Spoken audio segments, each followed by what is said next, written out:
The story goes that two Mayan twin boys loved to play ball. Sure, they were really good at it, but they also made a lot of noise when playing. The lords of the underworld soon became bothered by the sound and summoned the two boys to the underworld, a place the Mayans called Xibalba. As soon as the boys reached their gloomy destination, the lords of the underworld began putting them through a series of tests. Soon enough, the inexperienced twin boys failed the tests and lost their lives. But this was not in vain. This sad event resulted in the appearance of a beautiful fruit tree. Soon enough, a young woman saw a beautiful fruit on this tree and reached up to pick it. Legend has it that soon after that, she gave birth to another set of twin boys named Hunahpu and Xibalbay. Just like their ancestors, these twins were great ball players, but they were equally as loud, and the lords of the underworld became annoyed again. They decided to ask this pair of twins to come to play a game in the underworld, hoping to get rid of them too. When the twins arrived, the lords sent them through a number of frightening places. The first one was the House of Gloom, which was very dark. They then passed through the House of Knives, where they had to avoid getting injured. The twins then built a fire in the House of Cold, so that they didn't freeze, and ran through the House of Jaguars, where they tricked the animals into not eating them. Finally, they entered the House of Bats, where they seemed to have lost their luck. One of the bats managed to run off with Hunahpu's head. The lords then challenged the twins to play ball with them, but the boys were clearly at a disadvantage. Xibalbay placed a turtle on Hunahpu's shoulders to make up for his lost head, and they began playing. As the lords became distracted by an animal near the court, Xibalbay stole his brother's head and placed it back in its place. Much to the annoyance of the lords, the twins were now able to tie the game. Hunahpu and Xibalbay continued to perform a series of tricks for the lords of the underworld. One of them involved Xibalbay injuring Hunahpu and then bringing him back to life. The lords were so impressed by the twins' performance that they asked them to do the same trick on them. Of course, the twins agreed, but after performing their trick on some of the lords, they refused to revive them.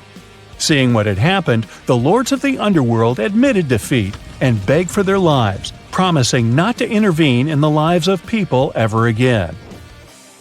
Hunahpu and Xibalbay were happy to have avenged their ancestors and gained the respect of the lords.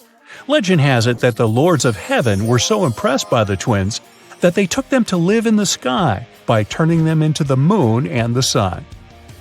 The Maya civilization was one of the most dominant indigenous societies in history, and their folklore and traditions are still discovered and studied today.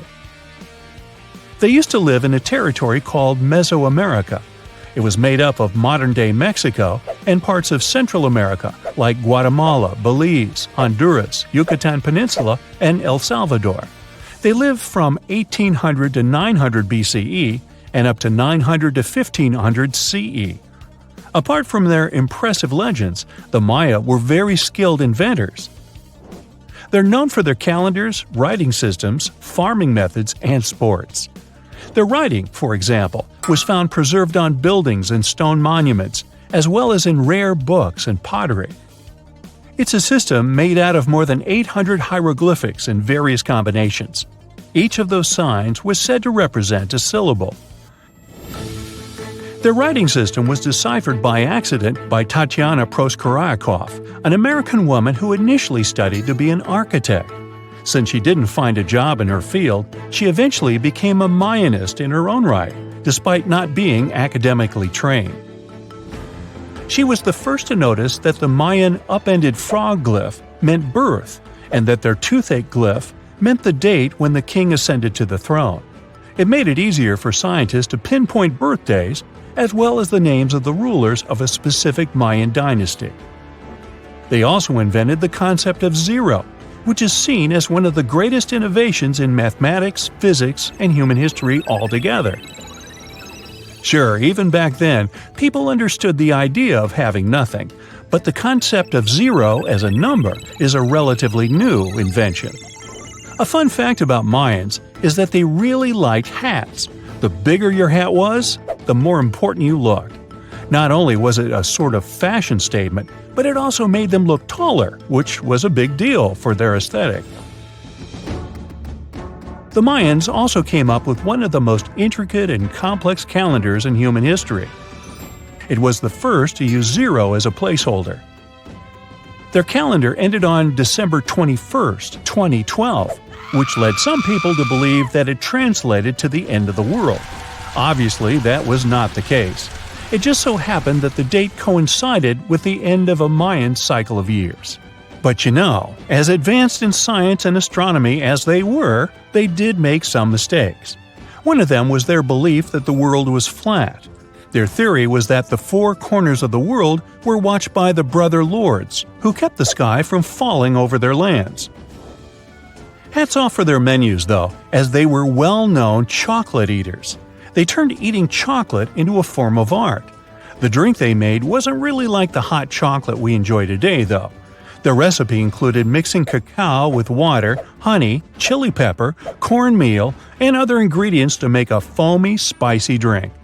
The ritual of drinking cacao was a crucial part of their celebrations. We're not done discovering all the amazing parts of their architecture and civilization. It was only a few years ago that a Maya pyramid was found at Tonina, in the Mexican state of Chiapas. It was estimated to be more than 1,000 years old. The reason why it escaped archaeologists for so long was that it lay hidden under what was believed to be a natural hill. The ruins of 2 Mayan cities have been recently discovered in the Mexican state of Campeche. Why didn't we find them until now? Well, they were concealed by really thick vegetation, which made it difficult for archaeologists to reach them. The Mayans didn't just disappear. Their descendants are still around today, many of them choosing to live in their ancestral homelands. You can find them in Guatemala, for example, where the Maya people make up the majority of the population. Overall, the Maya ethnic group contains people that speak different Mayan languages, such as Yucatec, Quiche, Quechua, or Mopan.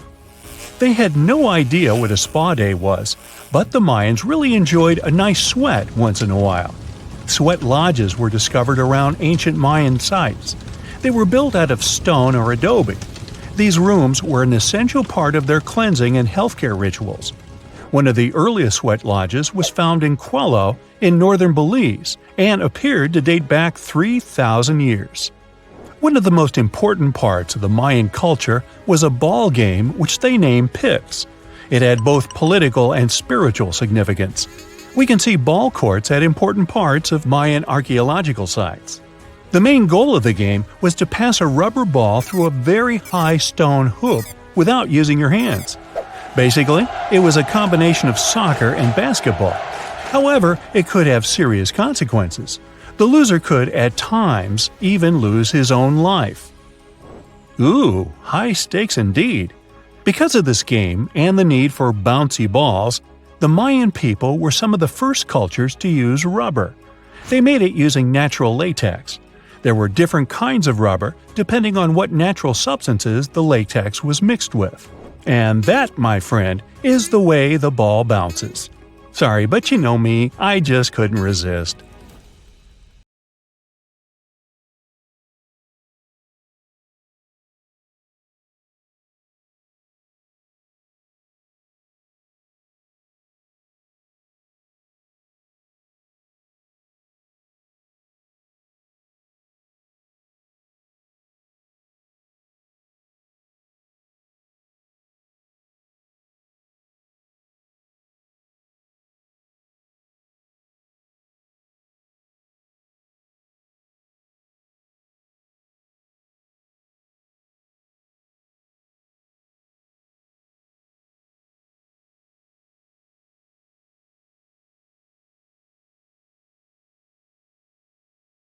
You down for the ride?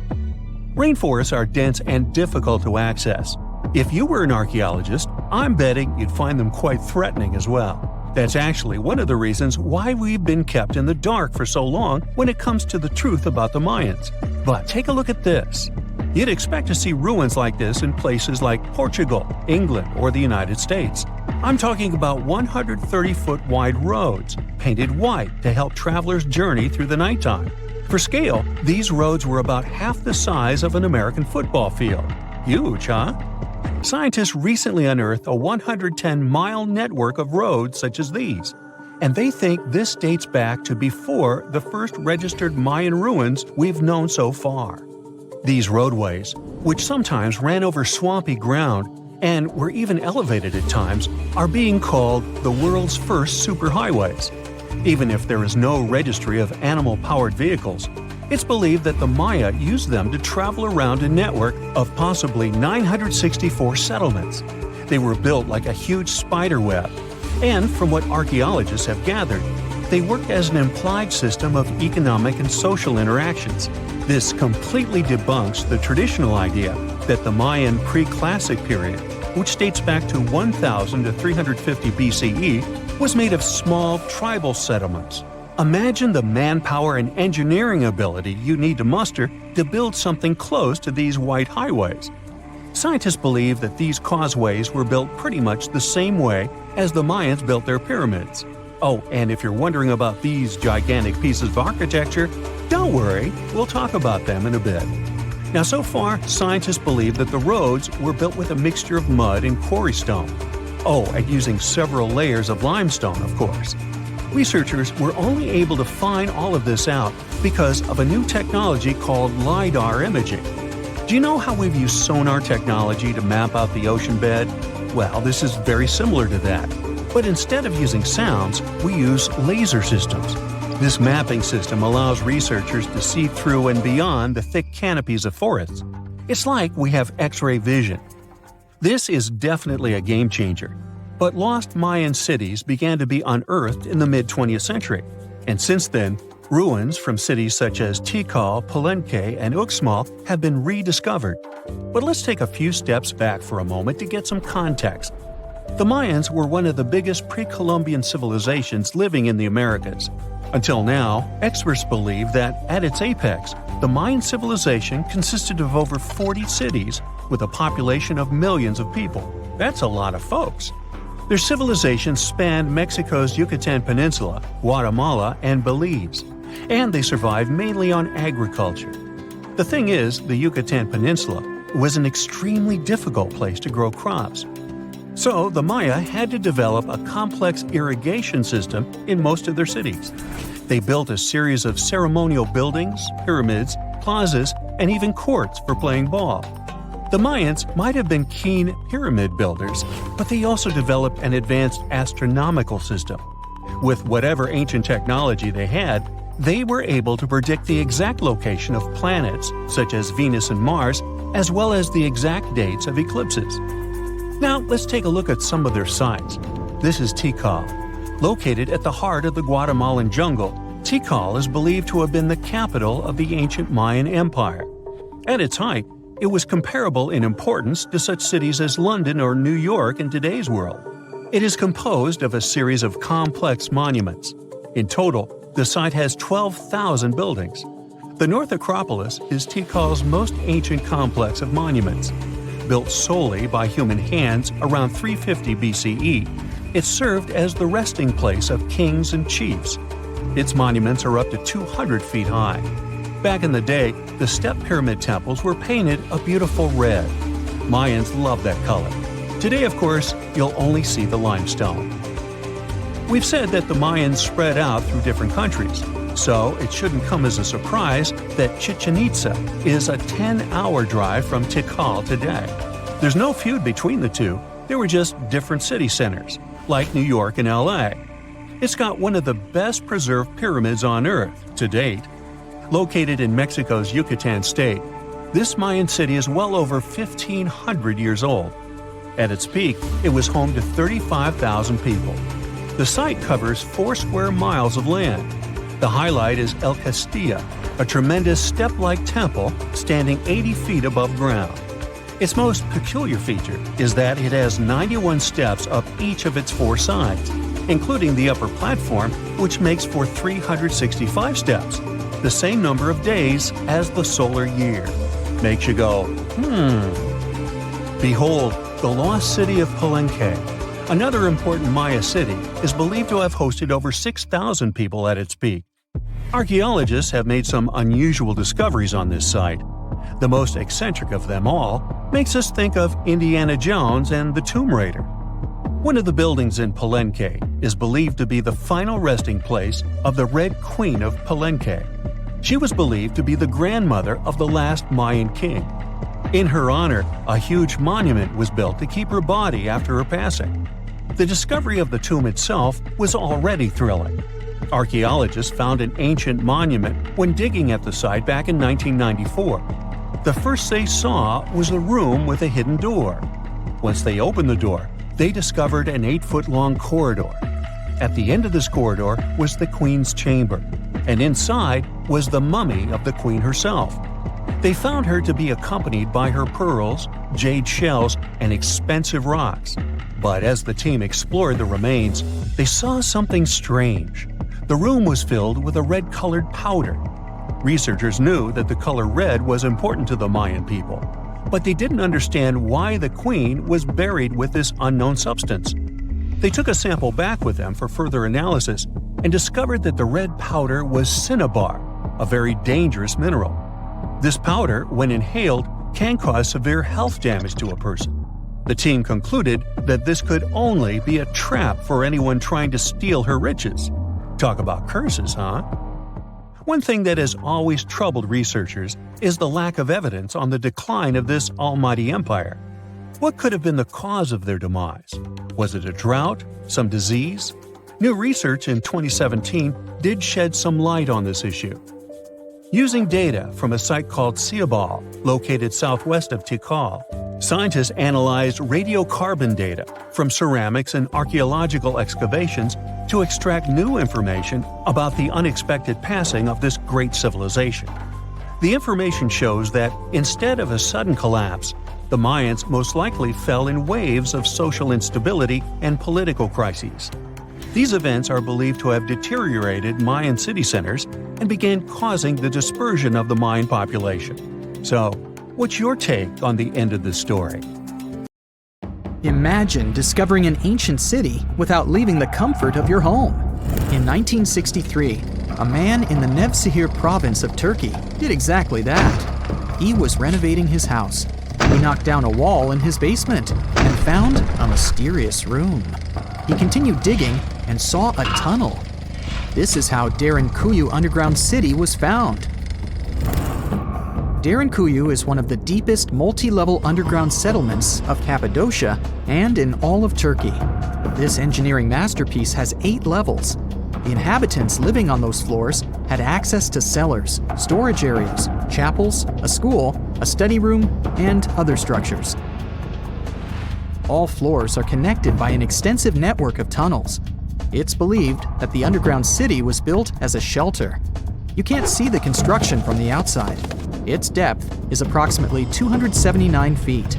The complex was large enough to shelter about 20,000 people, plus their livestock and food supplies. There's also a 180-foot ventilation shaft. People used it both for ventilation and as a well. The well supplied water both to the villagers living on the surface and to those hiding in the underground city. Interestingly, those living on the bottom levels were able to cut off the water supply for the upper and ground levels. This kept the water safe from potential poisoning. The place was designed for protection. The tunnels could be blocked from the inside with huge round rolling stone doors. The passageways were extremely narrow. Potential invaders had to enter the tunnels one at a time. Seems like they thought of everything in the 7th century BCE. Archaeologists believed the Phrygians were the ones who first built the levels. After them, the structure was used and enhanced in Roman times. This was when the chapels were added. The golden time of Derinkuyu, however, was during the Byzantine era. But how did these people manage to create such tunnels? Well, the rock they carved them into wasn't usual. It was soft volcanic rock. It appeared due to a geological process that began millions of years ago. Volcanic eruptions covered the area in thick ash. It then solidified into this soft rock. When the natural forces of wind and water eroded softer parts, only hard elements remained. Fun fact, fairy chimneys are also made of intricately shaped volcanic soft rock, but they formed naturally without any human intervention. I'm still in Turkey, but this time, my destination is Çanakkale, where a myth came to life.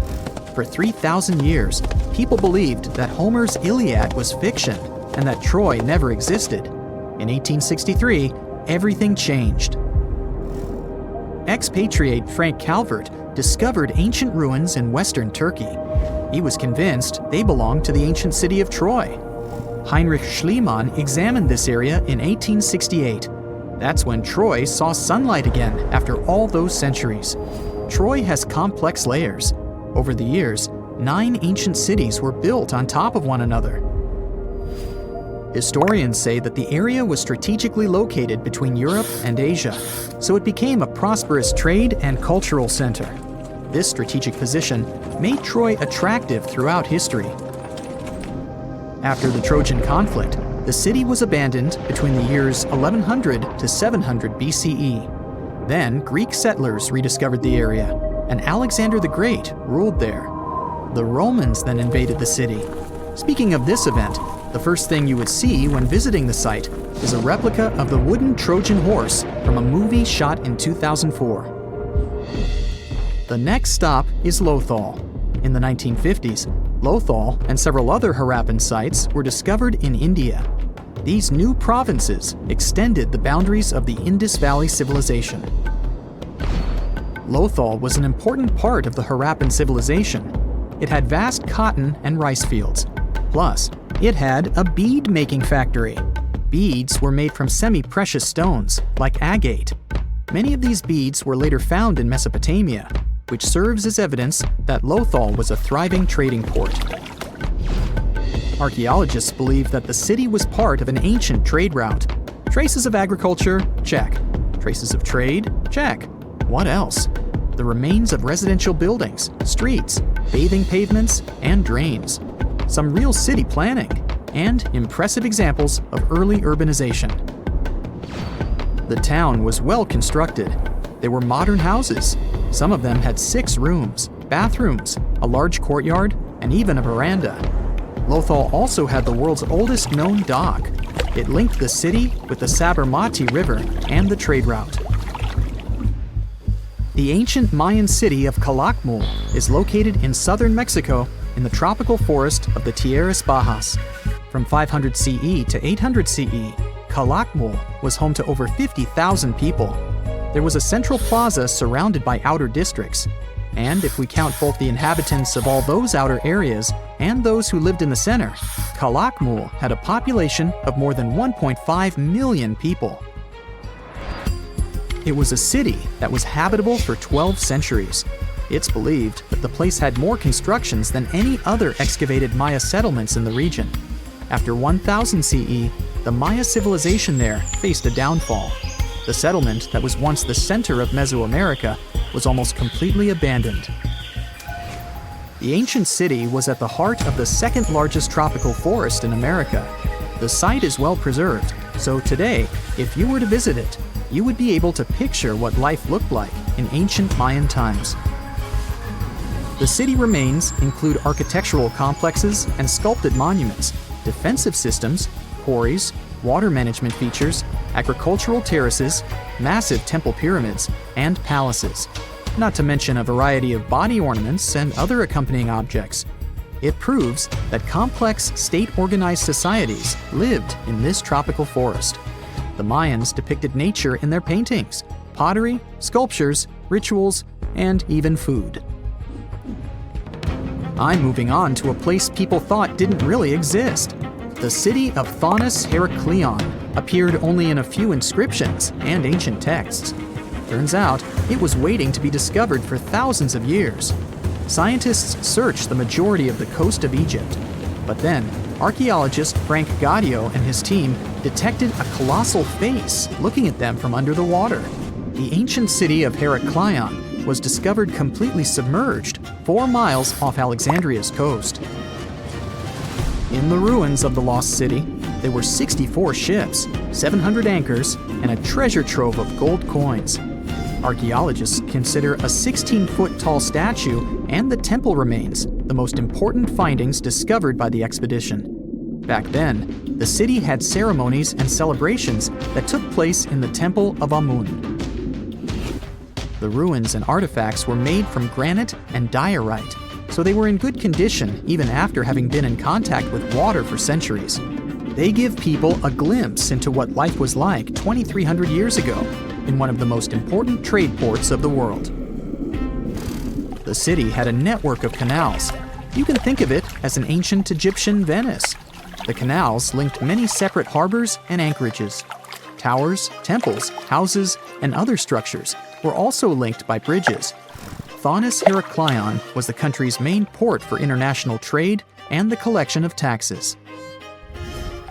No one really knows how the city ended up submerged, but archaeologists connect it with natural causes.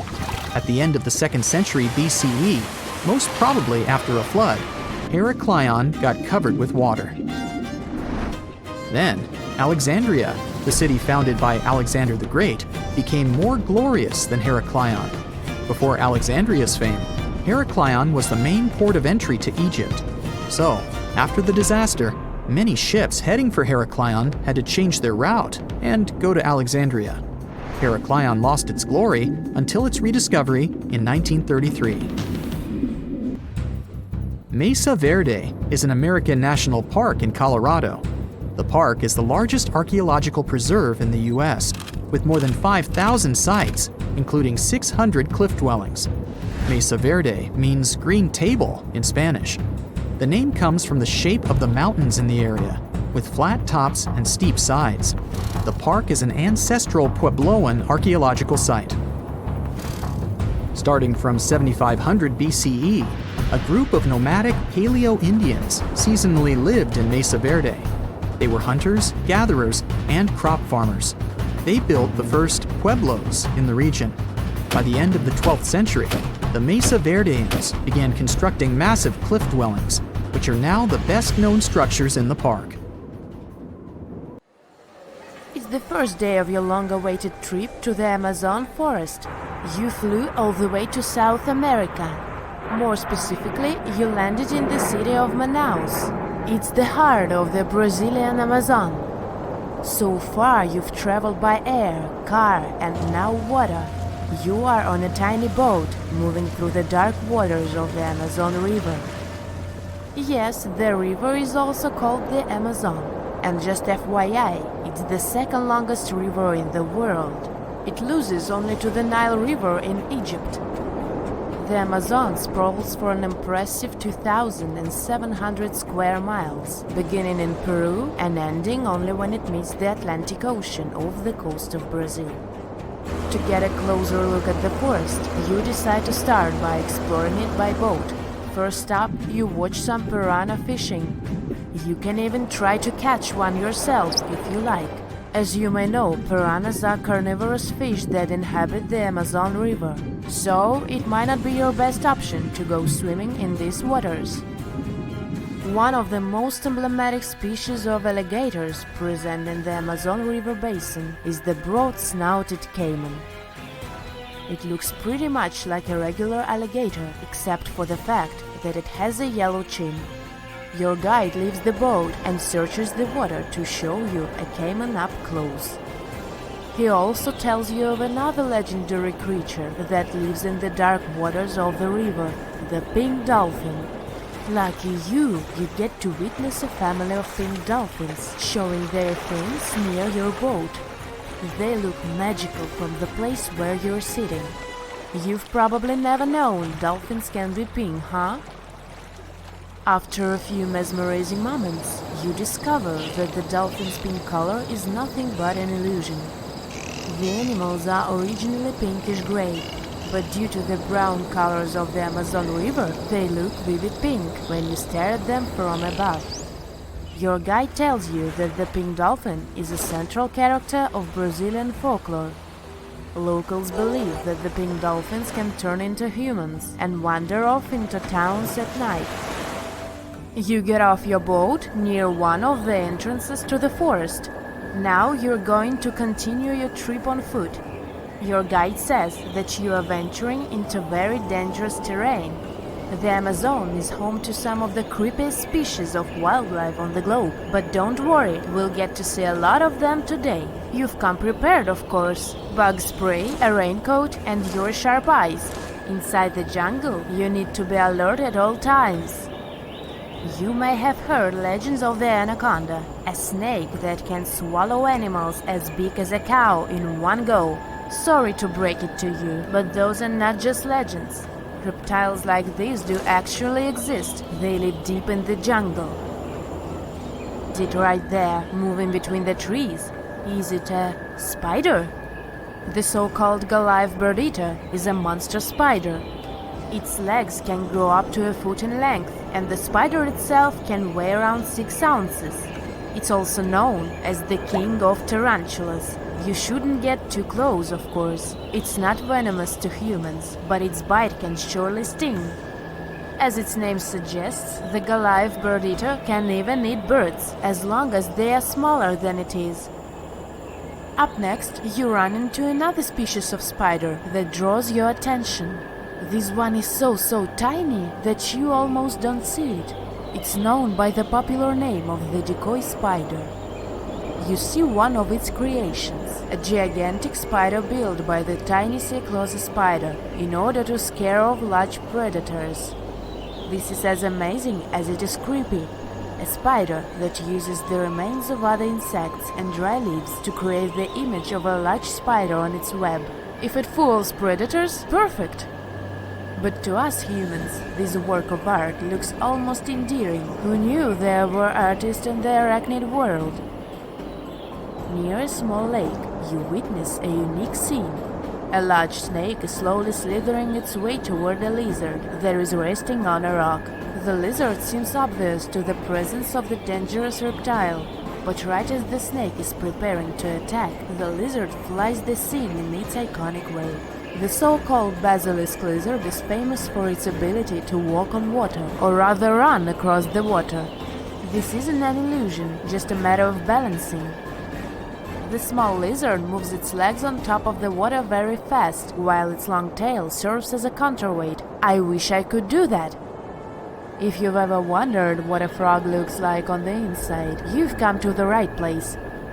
Right in front of your eyes, there is a rare local species of frog. It's known as the glass frog. This species of amphibian has a type of transparent skin that is completely see-through. In other words, you can see the frog's interior with astounding clarity. It's as if you had X-ray vision. Moving on with your journey, soon you come across a pond. Floating on its water is probably the biggest water lily you've ever seen in your life. These huge plants are also known as the Victoria Amazonica. They can measure up to 8 feet across and hold the weight of a grown-up person. But I wouldn't recommend trying to climb on it if I were you. Just cause, you know, it's the Amazon forest we're talking about. The wildlife here is amazing, but the forest itself is also a sight. There are over 80,000 species of plants and trees grown in the Amazon rainforest. In fact, you can find 10% of all the world's wildlife in this jungle. An estimated 400 billion trees grow on the gigantic area the forest occupies. Of course, this place is bound to be biodiverse, right? You won't be able to witness this phenomenon during your trip, but your guide tells you about a unique species of tree that is famous for being able to walk. Yep, you've heard correctly. There are walking trees in the Amazon rainforest. They don't have legs or anything like that, but they do move around in search of better lighting conditions. The Amazon canopy is so thick that only 1% of sunlight can reach the forest floor. Because of this, some trees end up getting less sunlight than others. The so-called walking palm trees seem to be adapted to this situation. They grow new roots, which helps them move for 1 to 2 inches per day. They can walk up to 65 feet per year. Maybe that's what inspired John Ronald Reuel Tolkien to create ants, huh? Those are pretty similar tree beings that roam freely around the world. I kid you not, it's not only wildlife that inhabits the Amazon. Actually, over 30 million people live in the forest. And there are also ancient settlements that scientists believe to have been thriving there. And I'm not talking about El Dorado, that's just a myth. But in 2018, a groundbreaking study showed that up to 1 million people probably inhabited the Amazon, between 1250 and 1500 CE. Can you imagine that? Working alongside local indigenous people, researchers from the University of Florida found several mounds in the Amazon. Besides these mounds, they also discovered interesting ditches and geoglyphs. After mapping all of these recurring mounds, scientists understood that this was a sign of an ancient settlement. They found remnants of carefully designed walls centered around plazas. This could only mean that these ancient cities were big and could host hundreds of thousands of people. These findings brought back the idea that the Amazon could have been home to thriving civilizations way before the Europeans arrived there. But rather than cities drenched in gold, they were simply well-developed agricultural societies. You are lost deep within the jungle in the Yucatan Peninsula in Mexico. There are strange noises all around you, and to make it worse, the sun is setting. Soon, you'll be alone in the middle of an unknown rainforest. Guess it was a pretty bad idea to come looking for El Dorado on your own, wasn't it? You keep walking as fast as you can when suddenly, wait, what's this you're seeing? It looks like large stairways made out of stone. This definitely doesn't look natural, so you take a picture. Maybe you didn't strike gold, but you might have just found something relevant. Congratulations, you found Acomtun, a long-lost Mayan city, hidden 37 miles into the jungle. The name literally translates to stone column. Stone was probably in at the time, so these guys used a lot of it to build their pyramids, houses, and even ball courts. If you ever thought that Europeans invented ball games, think twice. Mayans love to play ball games for recreational purposes. Acomtun is part of a series of other long-lost Mayan cities that are being discovered with the help of new technology nowadays. We'll talk more about the other ones in a jiffy. Perhaps the biggest surprise of this one is that it was surrounded by wetlands, which is why the city was built on high ground. The city was monumental, covering an area of over 120 acres. That would be as big as 90 football fields right next to each other. Scientists have found proof that Acomtun had pyramids of up to 49 feet high, and that it was likely an important social hub between 250 and 1000 CE. This is definitely a game changer. But lost Mayan cities began to be unearthed in the 19th century. Modern technologies, such as LiDAR imaging, help archaeologists see through dense canopies of the forests. This means that people don't really have to risk getting lost in the tropical jungle like you did at the beginning of this video. LiDAR works sort of like an X-ray.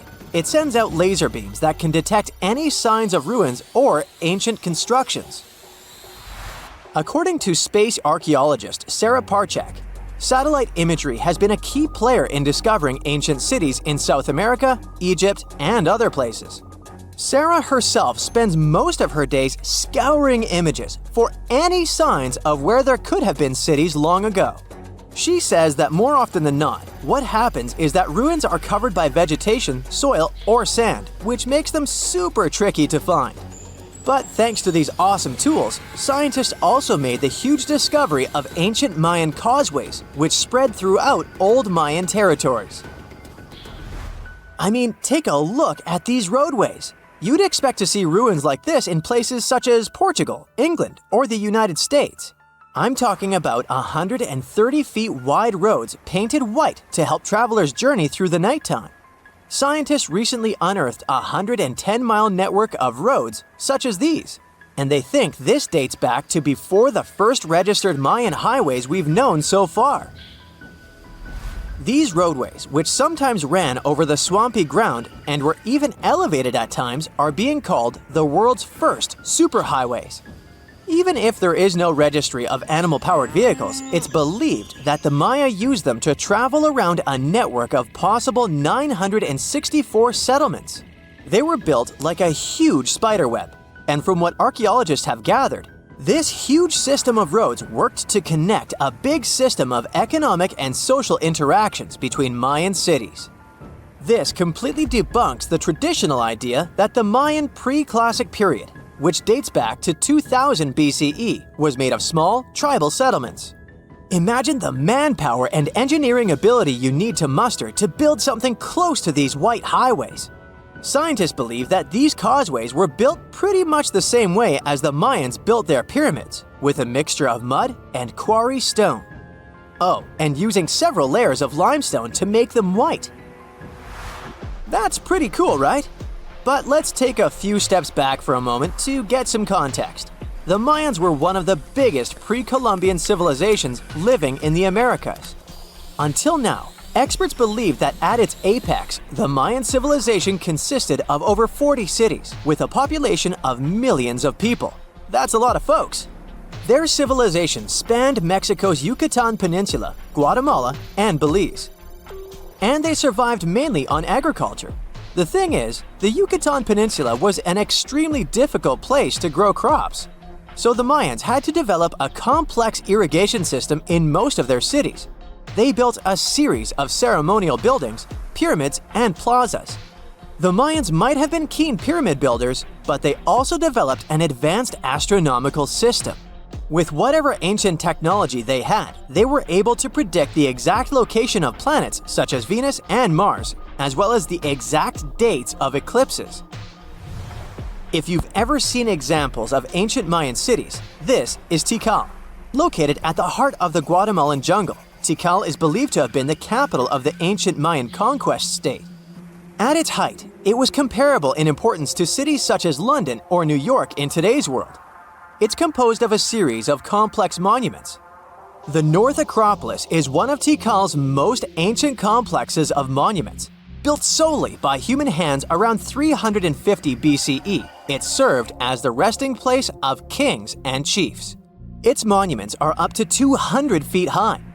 Back in the day, the step pyramid temples were painted a beautiful red. Mayans loved that color. Today, of course, you'll only see the limestone.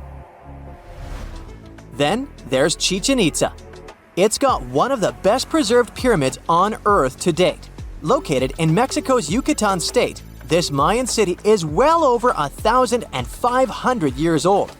At its peak, it was home to 35,000 people. The site covers 4 square miles of land.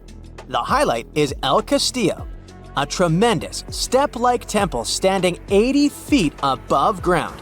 Its most peculiar feature is that it has 91 steps up each of its 4 sides, including the upper platform, which makes for 365 steps, the same number of days as the solar year.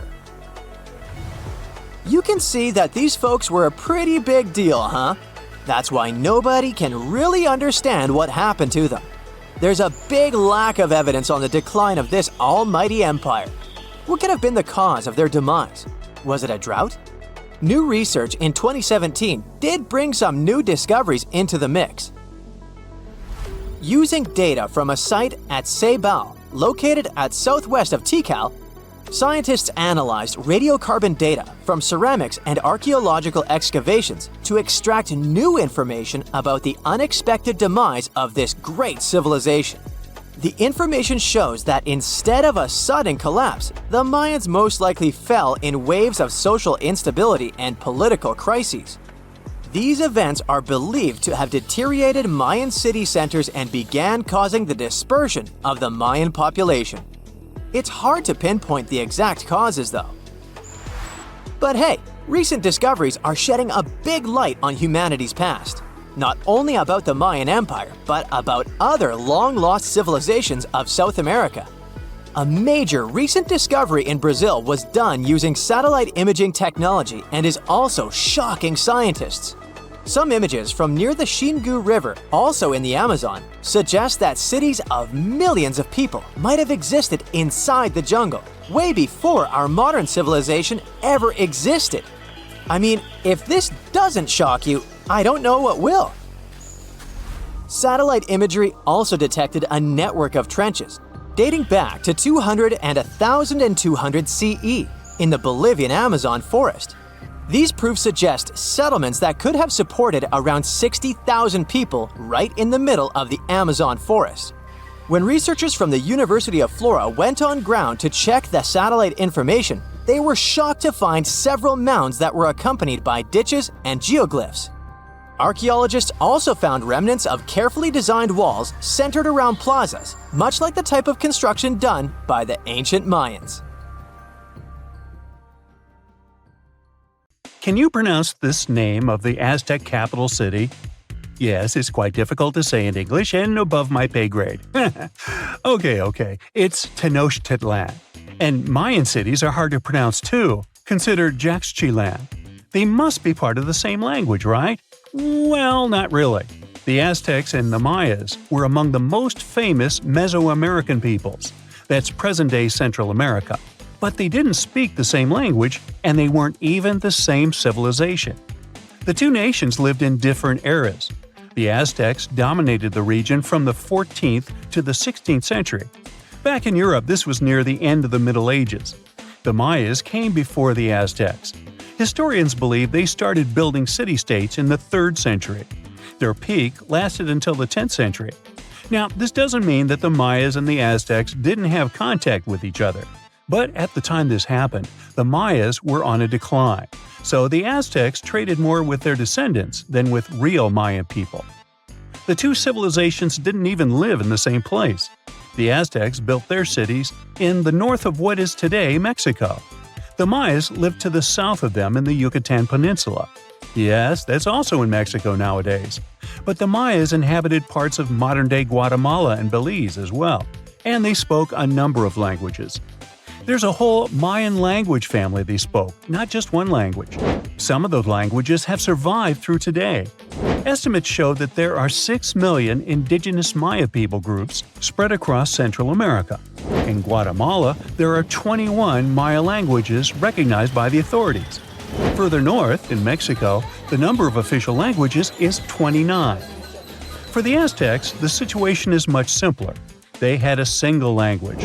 It still has around 1.5 million native speakers, mostly in central Mexico. That's more than any other family of indigenous languages in the region.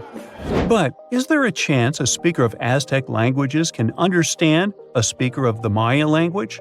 Not by a long shot. The two languages are completely unrelated. In fact, they didn't even share the same writing systems. The Mayans were more advanced because they used hieroglyphs. Yep, like the ancient Egyptians. Instead of letters that make up words, ancient civilizations used tiny pictures to symbolize an object or a concept. When the Mayas wanted to write the word jaguar, for example, they would draw a small image of the animal. In total, their writing system had more than 800 characters like this one. Way too complicated compared to the modern way we write down words. But the Aztecs were one step behind the Mayas. They used pictograms and ideograms. Simply put, these are elaborate drawings that mark an object, animal, or concept. Compared to Mayan hieroglyphs, they aren't simple symbols anyone can draw, but true masterpieces of visual art. Only highly skilled painters could draw them. I don't say write because, technically, the Aztecs didn't have a writing system. So you could say that the Mayas were more advanced when it came to language. After all, they had the only known fully developed language in the Americas before the arrival of Europeans. But in terms of culture and economy, the two societies weren't that much different. Neither of them used work animals for agriculture and transport. The main crop for both peoples? You guessed it, corn. What they called maize. Christopher Columbus was the first to transport corn back to the old continent in 1493. The Mayans also cultivated sunflower, vanilla, and cotton. The Aztecs produced chili, beans, and squashes. When it comes to meat, the Aztecs were happy to catch fish and shrimp. The Mayans penned turkey, just like we do with chicken today. The Aztec society consisted of nobles and commoners, all led by an emperor. The Mayas mostly lived in independent city kingdoms, ruled by a king and his royal household. There were no wheeled vehicles in these civilizations. Aztec merchants traveled across Mesoamerica carrying goods on their backs. Not the most comfortable mode of transportation, definitely. We shouldn't think of Aztec roads as the ones we have today. They were narrower because they saw only foot traffic. Mayas used a similar road system that also included canoes. They wouldn't travel far from the coast, though. They carved out these vessels from large tree trunks. An average Mayan canoe was 50 feet long. That's the length of a modern-day yacht. The goods these Mayas traded ranged from salt to pearls. They considered meat a luxury good, together with gold, copper, and turquoise. And can you guess the currency of Mayan merchants? Let me give you a hint. It wasn't metal and paper like it is today, but cocoa beans. They had a fixed market price, which made them the ideal payment option. The situation in modern societies is not much different. Around 2/3 of all countries have pegged their currency to the US dollar. For Mesoamericans, cocoa beans were their green banknotes. The Aztecs used the same exact currency, but with a twist. They had something called axe money. One axe was worth 8,000 cacao seeds. I bet their exchange offices were fun places to work. When it comes to minerals, jade was highly esteemed in both cultures. The Mayas and the Aztecs made tools and ornaments from it. These peoples believed jade brought beauty and long life to the person who wore it. Their jade mines were located in present-day Guatemala. And remember that city from the beginning that we could hardly pronounce? The founding of the Aztec capital gives an insight into the belief system of the whole nation. According to legend, the Aztec deity told them to build a city in the place where an eagle sits on a cactus with a snake in its talons. They saw this happen on an island in a lake. This is where they built the city. If you want to find it on the map of Central America today, look for Mexico City. That's the site of an ancient Aztec capital. It even got its name from the ancient nation, because Mexica was an alternate name for the Aztecs. They constructed the city on small artificial islands. It was slightly bigger than the surface area of London Heathrow Airport. The Mayas didn't have a capital city as we know it today. Their civilization spanned across 40 cities. These settlements had a population of 5 to 50,000 inhabitants. Today, these sites could be classified in terms of size as small American towns. But the total number of Mayan cities is not final. Archaeologists keep discovering new ones deep in the jungle of the Yucatan Peninsula. Quite recently, researchers unearthed a new site in the southeast of Mexico. They found a number of stone columns and named the city after the Mayan word for it. Back in the day, the city was part of the central Maya lowlands. Today, this region is covered with thick jungle. The Maya abandoned their settlements in this area around the 8th and the 9th century.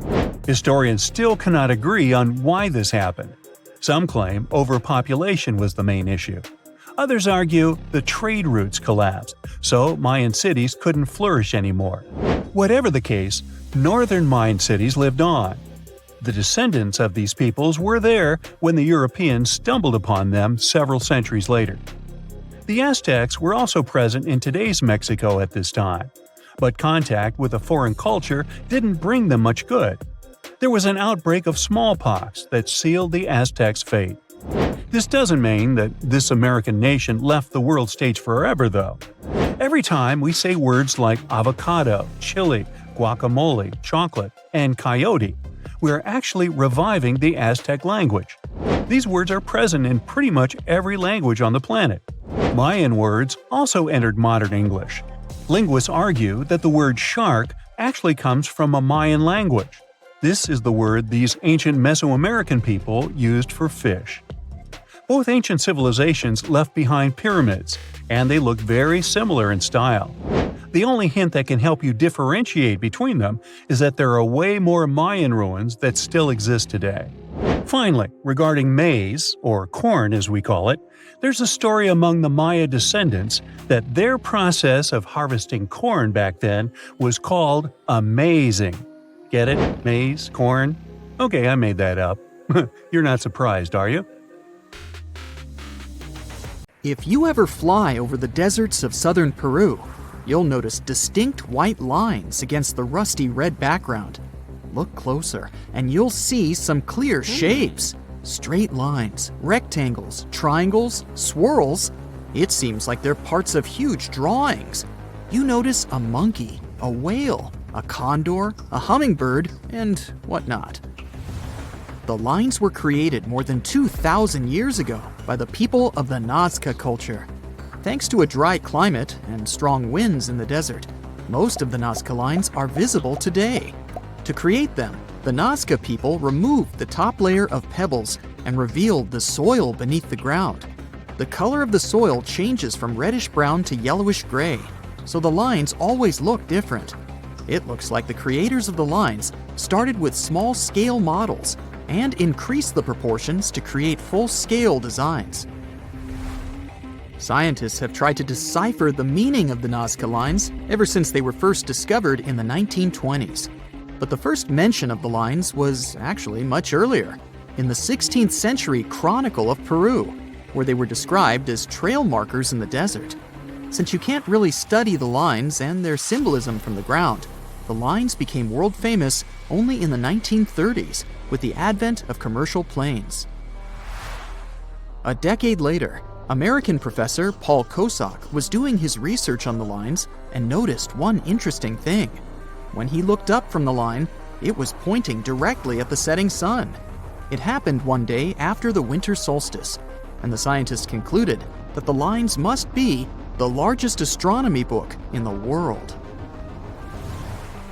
German scientist Maria Reiche, who got the nickname the Lady of the Lines, supported the theory that the geoglyphs served as a calendar and had some sort of astronomical purposes. She dedicated 40 years of her life to studying the lines and swept them inch by inch. She also moved into a small house close to the lines to protect them from unwanted visitors.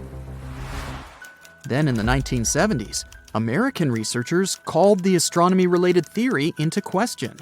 They noted that in a region like Nazca, one of the driest places on Earth with only around 20 minutes of rain per year, water is a real treasure, and the straight lines and trapezoids must have had something to do with it. They could be pointing at locations for rituals that the local people organized to obtain water and make crops more fertile. The images of animals in the Andes region are also related to water. Spiders are thought to be a sign of rain. Hummingbirds stand for fertility, and monkeys living in the Amazon symbolize an abundance of water.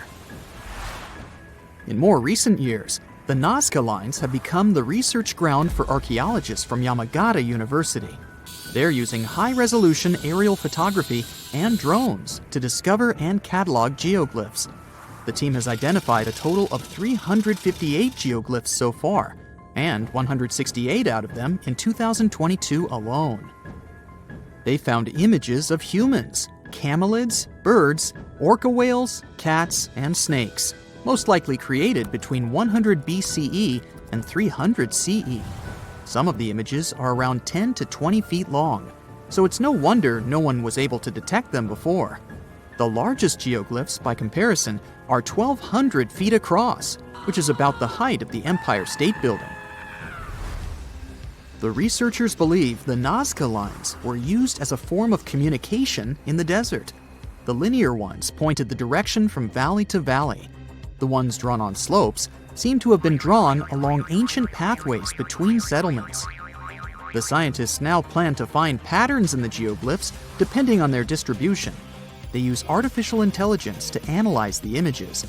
The AI generates designs that are likely to be painted in the desert, and the team then checks if they're actually among the Nazca lines. Another famous Peruvian geoglyph is a candelabra, slightly taller than the Washington Monument. You can find it on a seaside hill in the Paracas Peninsula. Researchers managed to establish the approximate age of the candelabra by analyzing the nearby artifacts. It looks like it dates back to around 200 BCE. The drawing is etched deep into the sand, and it was never meant to look like a candelabra. One theory says that the drawing was supposed to resemble the trident of an Incan deity to please it. Another popular theory is that sailors used it as a beacon for navigation. Effigy Mounds National Monument on the Mississippi River has 195 known Native American mounds. Most of them are conical in shape, and there are also several that look like birds, deer, turtles, bears, and panthers. Scientists have established that the mounds date back to around 450 BCE, and the images are somewhat younger. A study of the mounds found some copper, bone, and stone tools. The builders' descendants say that the mounds served as ceremonial sites. This story is passed down from generation to generation. Some historians believe the mounds could have been also used to mark celestial events or territories. The American Southwest and the nearby regions of Mexico have over 300 intaglios, which are giant images engraved in the ground. The most famous of them are the Blythe intaglios in California, west of the Colorado River. Blythe giants are a group of 6 figures, including that of a human being and an animal. Scientists believe the images are somewhere between 450 and 2,000 years old. According to the local Mojave tribe, there is an image of Mustamho, the creator of life. The animal figure shows a mountain lion who served as his helper. The largest figure is almost as tall as the Leaning Tower of Pisa. The creators of the intaglios had to scrape the dark rock of the desert until the lighter soil showed up. It's nearly impossible to notice them from ground level. That's why they were only discovered in the 1930s, when a pilot flying over them accidentally looked down. The best way to see the giants is still from a helicopter. Kazakhstan can boast its own Nazca lines, a cluster of around 260 earthworks in the north of the country. The steppe geoglyphs are a variety of geometric shapes, including squares, crosses, circles, and a 3-pronged design. The creators of the images used materials such as dirt, rocks, and lumber to build them out of the ground. A local economist first spotted the geoglyphs while browsing Google Earth in 2007. Archaeologists suppose that the structures go back 8,000 years, but they still don't know who built them or why. One theory says that the lines helped track the sun's movement.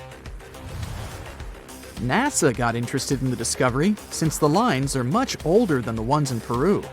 They took photos of the steppe geoglyphs from space, trying to solve their mystery. Another fact that makes the lines so special is how huge they are. One of the largest of them has sides as long as an aircraft carrier. The only humans who could have built them must have been the nomadic Stone Age tribes, but it's unlikely that they had such advanced tools. If they did, that would mean that archaeologists need to rethink the abilities of our long-ago ancestors. Organizing such a huge amount of people to work together on a complicated project is an amazing feat.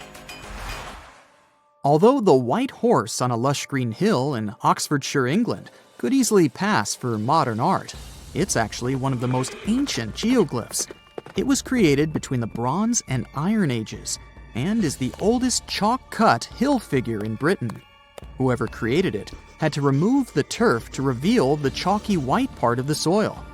Scientists can only guess why this piece of art was created. It could have been a fertility symbol or a way to mark territory. Aerial images prove that the horse has changed over time because of the soil. It took several centuries to reveal a larger horse-like shape that lies under what we see now.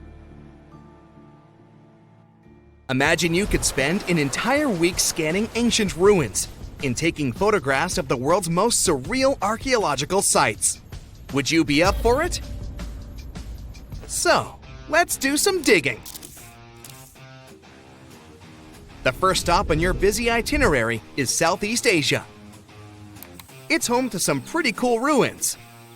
You start in Bagan, located in the hinterlands of Myanmar. There are many ways to visit the site, and you're glad you've booked 2 different experiences. The first one is a hot air balloon trip at sunrise. Right before dawn, you board the balloon, and as soon as the sun starts to appear on the horizon, you begin your flight over the marvelous area. As the sun rises, it glistens on more than 2,000 conic-shaped golden structures. The hot air balloon ride is quick, but it gives you unparalleled views of all the 40 miles over which the site sprawls. Back on land, you rent a bicycle and roam the village of ruins. Some of them are open and allow you to peep inside. These magnificent ruins were built between the 11th and 13th century CE and were mainly places of worship. There were originally over 10,000 buildings, but they were gradually deteriorating over time due to earthquakes. Thankfully, the site became a UNESCO World Heritage Site back in 2015 and has since been preserved. Up next, you catch a flight to Cambodia. You take some time to visit Angkor, the world-famous archaeological site nestled deep within the jungle. Good thing you've brought bug spray with you. The city of Angkor was once the capital of the Khmer Empire from the 9th to 15th century. FYI, the word Angkor means capital city in the Khmer language. The city was founded by King Yasovarman I, and it became one of the largest cities in the pre-industrial world. Researchers say nearly 1 million people live there. Until today, Angkor is admired for its stunning architecture. The Khmer style is recognized in the use of huge blocks of sandstone. The towers are believed to have been once decorated with gold. But today, the site is a maze of vine-covered temples. The city was abandoned in 1431 and wasn't rediscovered until the 1840s. Oh, and just so you know, this is also a UNESCO Heritage Site. It became one in 1992, in case you want to brag to your friends about your culturally rich adventures in the future. Now, your trip continues in Egypt. You're here to visit the Karnak Temple in the city of Luxor. You opt for the most unusual way to get to Luxor. That is, a boat ride down the Nile River. Leaving Cairo, you head south until you reach the famous ancient city. Luxor was once the capital of Egypt and a true hub of power and wealth. That is why the Karnak complex is such a great archaeological site. You choose to visit it at night, and still at the entrance, you are struck by the site's beauty. In the evening, artificial lights cast a golden glow on the temple statues and stone columns. The temple is huge and was built mainly around the 18th and 19th centuries BCE. Each Egyptian pharaoh from that period left their own architectural mark on the site. The highlight of this tour is taking a walk through the Avenue of Sphinxes and discovering the Great Hypostyle Hall. This hall is filled with towering pylons and solid sandstone columns, a true wonder. From Egypt, you head down to Jordan. Now, if you like terracotta landscapes, you've come to the right place. The city of Petra is a marvel of the ancient world. Located in Jordan's desert, the city was a commercial hub back in the 4th century BCE. The Nabateans, an Arab Bedouin tribe, lived in the so-called Rose City and thrived for many years, having accumulated a significant amount of wealth. The city was known for its innovative water management system, which made the region inhabitable. And yes, you'll catch a glimpse of its ruins on your tour. The rock-carved gate-like structure Petra is famous for what is called the Pharaoh's Treasury. It stands at the main entrance to the site and is said to have a treasure hidden beneath it. Don't forget to stand right beneath it and take one of those classic pictures for social media. Once Petra has been ticked off the list, you fly to southern Europe. More specifically, to the tip of the Italian boot. You have a day trip scheduled to visit the ruins of Pompeii. Pompeii can be reached by car from the city of Naples. It's home to the eerie yet well-preserved ruins of a city that was once engulfed by lava. When Mount Vesuvius erupted in 79 CE, it left the city of Pompeii completely buried under millions of tons of volcanic ash. The ancient city was first discovered by beneath the volcanic rock in the 16th century, but it was first cleared from debris in the 1870s. Today, you'll be able to walk down the streets of these ancient Roman ruins and imagine what the town looked like in its heyday. Pompeii was a vibrant and rich municipality. The site's ruins revealed that many areas of Pompeii had boasted impressive bakeries, markets, and even houses with balconies, which were a sign of great wealth at the time. And believe it or not, even some artworks survived the eruption. Archaeologists found well-preserved frescoes and murals with mythological creatures. All this indicates that members of the high society lived there. The city even had thermal baths and showers made from luxurious materials. While you're still in Europe, you'll hop over to visit the iconic Stonehenge. It's a perfect day trip if you stay in the city of London, just a short train journey away. Stonehenge dots the Salisbury Plain in Wiltshire, England, and is one of the world's most recognized ancient ruins. More than 5,000 years old, these curious stone rings are some of the oldest stone structures on the planet. Created out of sandstone, they are shrouded in misery. Who built them and why is still largely unknown. Popular theories claim that Stonehenge was used as a great solar calendar, built to help people keep track of days, weeks, and months. Talk about hard work to create a mere calendar, huh? In the final leg of your trip, we'll take you to explore the Southern Americas. In Guatemala, in Central America, you'll find ancient Mayan ruins. The lost city of Tikal is a city made of 3,000 buildings, the remains of the capital of the Mayan Empire. You can compare its importance to such cities as London or New York today. The North Acropolis is Tikal's most ancient complex of monuments. Built solely by human hands in 350 BCE, it served as the resting place of kings and chiefs. Back in the day, the step pyramid temples were painted a beautiful red. Mayans loved that color. Today, of course, you'll only see the limestone. You might wonder what made such a great city turn into ruins. Well, archaeologists have no clue about the cause of Tikal's decline. Until today, this question remains unanswered. Was it a drought? Disease? Maybe we'll never know. Are you in the mood for some Mayan ruins? Chichen Itza is an archaeological site with the best preserved pyramids on Earth. Located in Mexico's Yucatan state, this Mayan city is well over 1,500 years old. At its peak, it was home to 35,000 people. The site covers 1.9 square miles and has many ruins spread throughout it. The highlight is El Castilla, a tremendous step temple, rising 80 feet above the ground. Its most peculiar feature is that it has 91 steps on each of its 4 sides, including the upper platform, which makes for 365 steps, the same as the number of days in the solar year. Phew, what an intense trip! Time to head home now and soak it all in. See you next time! There's this interesting ancient site near St. Louis, Missouri, that a lot of people don't know about. It's called Cahokia, and it used to be a huge city with up to 20,000 people living there back in the 11th century.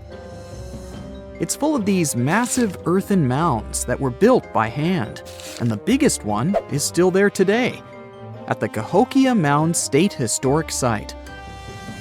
Even though we don't know everything about this civilization, researchers have been able to piece together some information from the remains they've found. For starters, they found some pretty old teeth at this site. After studying their appearance and structure, scientists suggest that a lot of different indigenous groups lived there. About a third of them came from other areas in the middle of the continent, which they figured out by studying the different levels of various substances in the teeth. And get this, the way the mounds are arranged shows that this was actually a planned-out city, not just a bunch of villages grouped together. The rulers lived on top of the mounds, while everyone else lived in other structures. It's amazing to think that they were doing things like farming, hunting, logging, pottery, and weaving, all within this one giant city. Right in the middle of Cahokia, there was this giant mound that was about 100 feet tall, and around it, there was this huge wooden fence. Inside the fence was the city center, which had a big open space called a plaza. Archaeologists think that the plaza was designed to represent the 4 cardinal directions of the world. It was like the people who built it wanted to create a place that was in harmony with the universe. The center of the city was where they held ceremonies and events, and it was such a big deal that people from outside Cahokia would come to be a part of them too. What became of this city? Hard to tell. Some people think that the reason it fell apart is that they cut down too many trees and the land got all messed up. Other scientists believe that's not true because the soil was still in pretty good shape after the city was gone. The Europeans were not even around at that time, so they couldn't have influenced the downfall of Cahokia either. There's also one theory that suggests there were fights with other communities that caused the city to collapse. These days, there are over 65 preserved mounds, and you can even climb the steps of the tallest one. The best part is that local authorities are thinking of making it a national park, so you should totally plan to visit before it gets too crowded. Mohenjo-Daro is another lost ancient city that's still surrounded by mystery. Located in modern-day Pakistan, it was a city that flourished during the Bronze Age, and it was extremely advanced for its time. It had things like water systems and fancy architecture that other cities didn't have back then. Despite these features, it's not as well known as other ancient cities, like those in Egypt or Mesopotamia.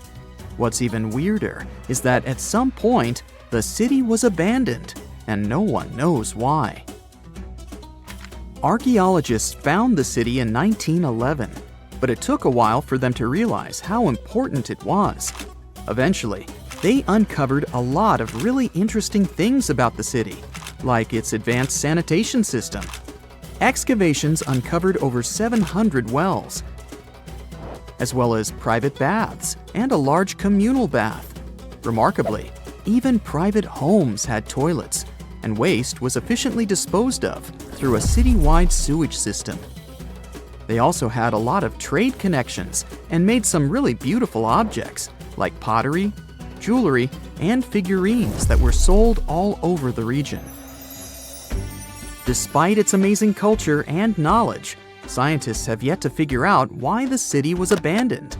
Some people think changes in the nearby river might have had something to do with it.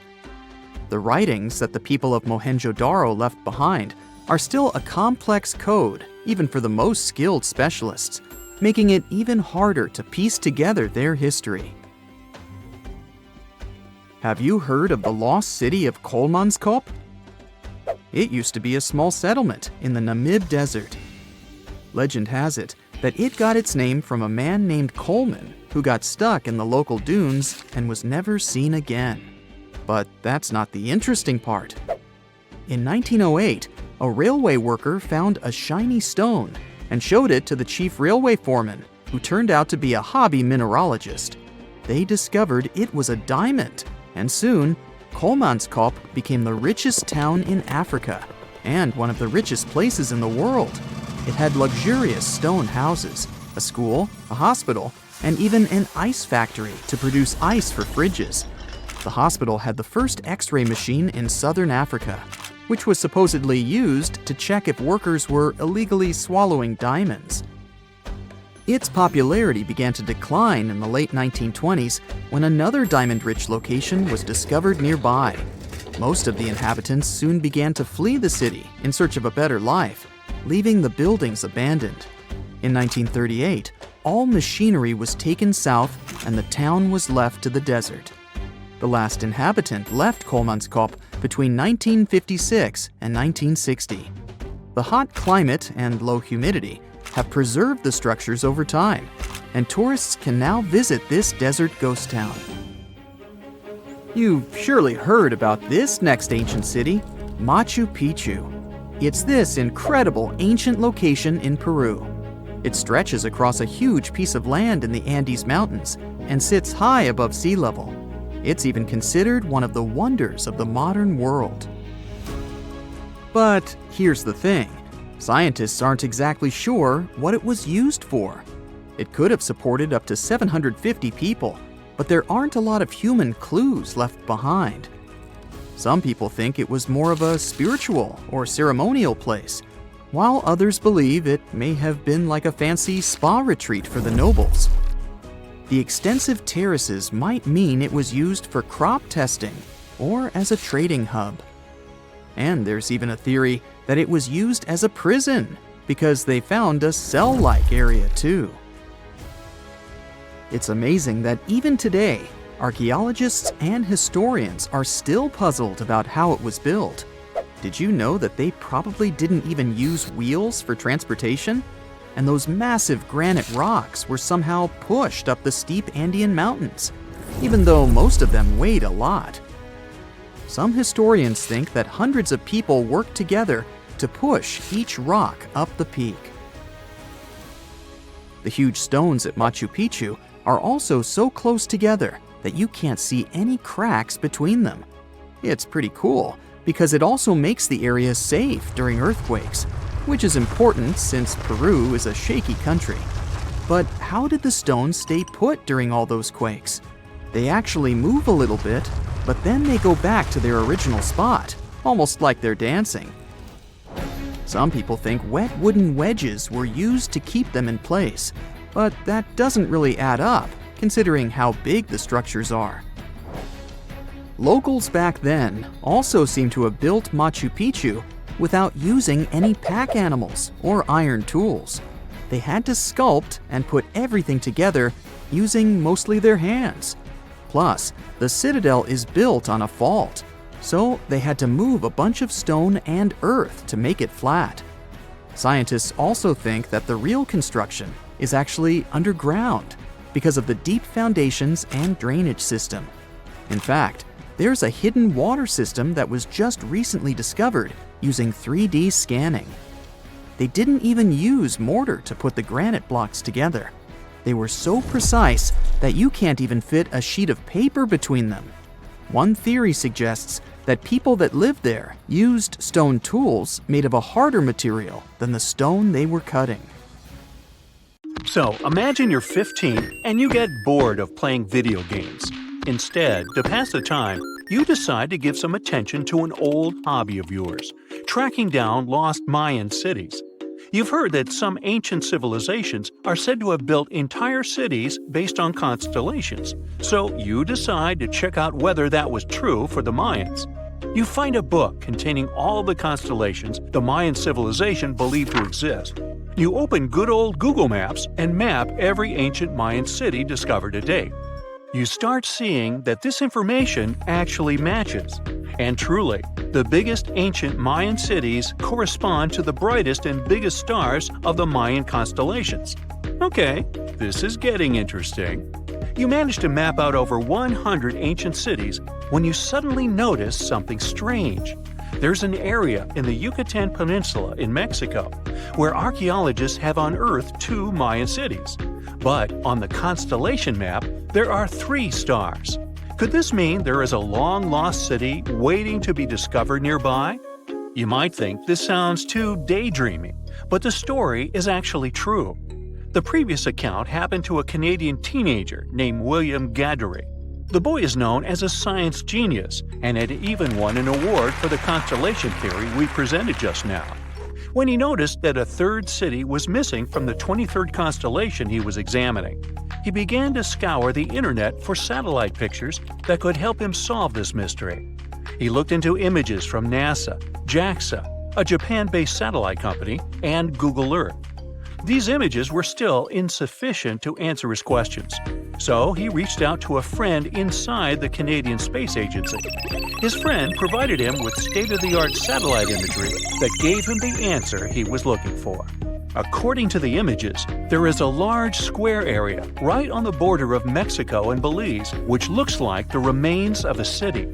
William took the images to a remote sensing expert known as Dr. Armand Laroque from the University of New Brunswick. They studied the images thoroughly and concluded that the area could be housing 30 buildings and even a large pyramid. The scientific and archaeological community went crazy with the 15-year-old's discovery. Could this really be true? Some background. Lost Mayan cities began to be unearthed in the mid-20th century. Since then, ruins from cities such as Tikal, Palenque, and Uxmal have been rediscovered. The Mayans were one of the biggest pre-Columbian civilizations living in the Americas. They began to settle in the area as early as 1500 BCE. Experts believe that at its height, the Mayan civilization consisted of over 40 cities with a population of millions of people. That's a crowd. And their cities were pretty interesting. Their civilization spanned over Mexico's Yucatan Peninsula, Guatemala, and Belize. They survived mainly on agriculture, so they developed a complex irrigation system in most of their cities. They built a series of ceremonial buildings, pyramids, plazas, and even courts for ball games. The Mayans were keen pyramid builders, but they also developed an advanced astronomical system. With whatever ancient technology they had, they were able to predict the exact location of planets, such as Venus and Mars, and they were able to predict the exact dates of eclipses. That's why the methodology William used to discover this long-lost Mayan city was unusual, but not completely surreal.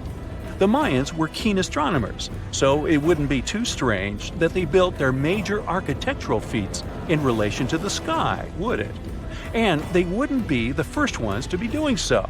There is a famous fringe of Egyptology dedicated to studying how the Giza pyramids were built in perfect alignment with the Orion constellation, meaning that each pyramid was purposely built to align with one of the major stars of Orion's belt. According to William, he first had the idea to look at the Mayan constellations because he couldn't understand why the Mayans built their cities where they built them. Most major cities, such as Chichen Itza and Uxmal, aren't near any rivers or significant bodies of water. Instead, they're built on marginal lands and on top of mountains, which confused the 15-year-old. His next thought was that it might have something to do with astronomy. William named the new city he discovered Mouth of Fire, which is also my nickname, and he even won a merit award for his hard work. However, his theory was very much contested inside the archaeological community, and many Mayan experts worked to debunk William's findings. Some archaeologists say that constellation theories are too unscientific. Anthony Aveni, a renowned anthropologist and astronomer, referred to William's methodology as an act of creative imagination. He explained that there is no way to be sure what the Mayan constellations really were. It's all just hypothetical. Another debunking of William's findings came from Mayanist David Stewart, who said that the object identified on the satellite imagery is nothing but an old cornfield. His claim was supported by an expedition that took place near the area in 2021, when the archaeologists present reported there was nothing at all in this area. Still, a 15-year-old boy almost found a long-lost Mayan city, which is pretty exciting if you ask me. Similar techniques as those used by William are actually being used to unearth lost civilizations all over the world. According to space archaeologist Sarah Parquet, satellite imagery has been a key player in discovering ancient cities in Egypt and other places. Sarah herself spends most of her days scouring images for any sign of where there could have been cities long ago. What happens, she says, is that any time you have something buried, it's going to be covered either by vegetation, soil or sand, or some other modern construction on top of it. In order to assess whether there is something hidden under large canopies of vegetation or not, she uses infrared technology, for instance. A major recent discovery in Brazil was done in a similar way. Satellite imagery detected a network of trenches dating back to 200 to 1200 CE. These suggest settlements that could have supported around 60,000 people. But in this case, the satellite imagery did indeed correspond to what was on the ground. Researchers from the University of Florida found several mountains that were accompanied by ditches and geoglyphs. Archaeologists also found remnants of carefully designed walls, centered around plazas, much like the type of construction done by the ancient Mayans. Advances in satellite tech have also shed new light on long-discovered ancient Mayan cities, such as Tikal. Located in the heart of the Guatemalan jungle, Tikal is believed to have been the capital of the ancient Mayan Empire. At its height, it was comparable in importance to cities such as London or New York in today's world. It was composed of a series of complex monuments, many of them believed to have been the resting places of kings and chiefs. Tikal is already known to have been big. but recent discoveries show it could have been even 3 times larger than what scientists originally believed. The main discovery revolves around a fortification on the outskirts of the city, indicating how far the original city stretched. And new discoveries still take place. In 2017, researchers also unearthed new clues regarding the potential causes of the decline of the Mayan civilization. Using data from a site in Cebu located 62 miles southwest of Tikal, scientists analyzed radiocarbon data from ceramics and archaeological excavations to extract new information about the sudden demise of this great civilization. The information shows that, instead of a sudden collapse, the Mayans most likely collapsed in waves of social instability and political crises. These events are believed to have deteriorated Mayan city centers and began causing the dispersion of the Mayan population. Wow, it seems like it's a prime time to uncover ancient ruins. What do you say? Will you give it a try as well? At some point in its long and very interesting history, our dear planet Earth was sort of snoozing, just doing its planetary thing, spinning around the sun. And then, bam, life starts getting fancy. Plants and animals start strutting their stuff, showing off their complexity. Fast forward a bit, about 65 million years ago to be exact, and a cosmic disaster strikes, or at least that's what we presume. An asteroid probably smashed into Earth, wiping out the dinosaurs and other big animals. We can't pinpoint specifics about the asteroid, but we do know that it was extremely large and it crashed into our precious planet, creating a dusty mess that settled everywhere. You can still find remnants of that dust layer in sedimentary rocks today. If you dig beneath it, you'll uncover a whole bunch of fossils. These prehistoric creatures were living it up before the asteroid crashed the party. Think of it as the planet going on a cleaning spree, leaving a bunch of empty spaces waiting to be filled. And guess who took the opportunity? Mammals! These furry little critters were the ones to rise to fame. But why is it that this disaster became such a great opportunity for mammals? It's pretty simple, actually. With no big bullies around, they grew, multiplied, and had a population expanse. All kinds of mammals joined to fill in the blanks. Primates, rodents, basically, the whole furry gang. We're talking about placental mammals, marsupials, and even egg-laying mammals, adding some serious variety to the mix. We like to think of primates as our closest relatives here on Earth. What's their story? Well, around 63 million years ago, just a couple of million years after the dinosaurs' final dance, the primates decided it was time for a family reunion. They split into 2 groups, the dry-nosed primates, who became the cool monkeys and apes we know today, and the wet-nosed primates, who went off to become lemurs and aye-ayes, hey-hays. The fun didn't stop there. About 58 million years ago, the dry-nosed primates began their own little mission. One special guest called the tarsier, arrived on the scene, featuring big eyes that were perfect for late-night shenanigans. This tarsier took a different path from its primate relatives, embracing its unique niche and evolving separately. To this day, the tarsier is the only primate that feeds exclusively on meat. These little guys have a taste for insects, small birds, rodents, and even lizards. But that's not all that makes them unique. Their eyes are twice the size of their brains. Also, their heads can do a full 180-degree spin, just like an owl. Because of their features, the tarsiers are the true kings and queens of the night. With their superpower of ultrasonic tracking, they can spot their prey instantly. Plus, their legs and feet are like springs ready to launch them into action. They've got this special ankle bone called the tarsus, which gives them those epic leaping skills. Hence the name, if you were wondering. But let's leave these little critters to rest and get back to our story, shall we? About 55 million years ago, the Earth cranked up the heat, literally.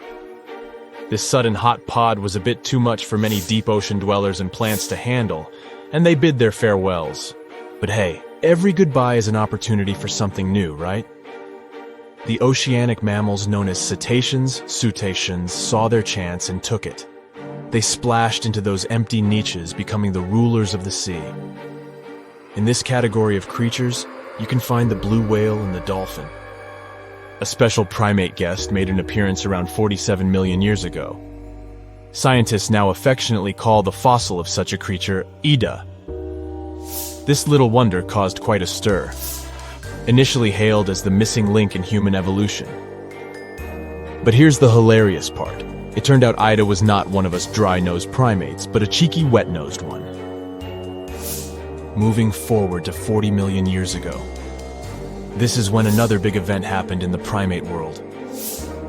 The New World monkeys, our distant cousins, decided to take a different path and branch off from our lineage of Old World monkeys. They packed their bags and set off to conquer South America, where they're still living it up today. What's the difference between the two, you might ask? Well, one crucial thing that sets them apart is the fact that the Old World monkeys had nostrils that pointed downwards. Around 25 million years ago, another troop of apes entered the scene, and these guys had something special, the lack of a tail. These unique creatures would go on to become our closest relatives. We're talking apes and great apes, the cool gang who share a whole lot of genetic similarities with us. The first ape to break free from the monkey madness was the gibbon. About 18 million years ago is when this little acrobat swung into the picture. A few million years later, the great apes made their grand entrance too. Orangutans were the pioneers, venturing into the wilds of southern Asia. We're getting closer and closer to the present. It was 7 million years ago when the great apes took a major fork in the evolutionary road. One path led to our ancestors, the future Homo sapiens, and the other path led to chimpanzees and bonobos. These two primate branches remained united for a few million years before finally going their separate ways. 5.6 million years ago, a game-changing ape called Ardipithecus made its way into our evolutionary history. It had a special talent, bipedalism. That's right, this was one of the first apes to walk on 2 feet, probably making its primate buddies raise an eyebrow or two. The real showstoppers, however, arrived around 4 million years ago, the Australopithecus crew. These were the earliest members of the Hominina hominina subtribe, our tribe. What made them so special? Well, probably the fact that they brought some serious tools to the game. Stone tools, to be precise. It seems that at some point in their evolution, these clever primates started using stones to make their lives easier. Now here comes a crucial turning point in our story. About 2 million years ago, our ancestors faced a food shortage. Survival of the fittest was the name of the game, and 2 strategies emerged. Group 1 went for stronger jaws, allowing them to chomp on tough foods like nuts. Group 2 had a different idea. They opted for weaker jaws, but bigger brains. They wanted access to a wider range of food options. Obviously, the bigger-brained group took the prize. And here's where our gang comes into play.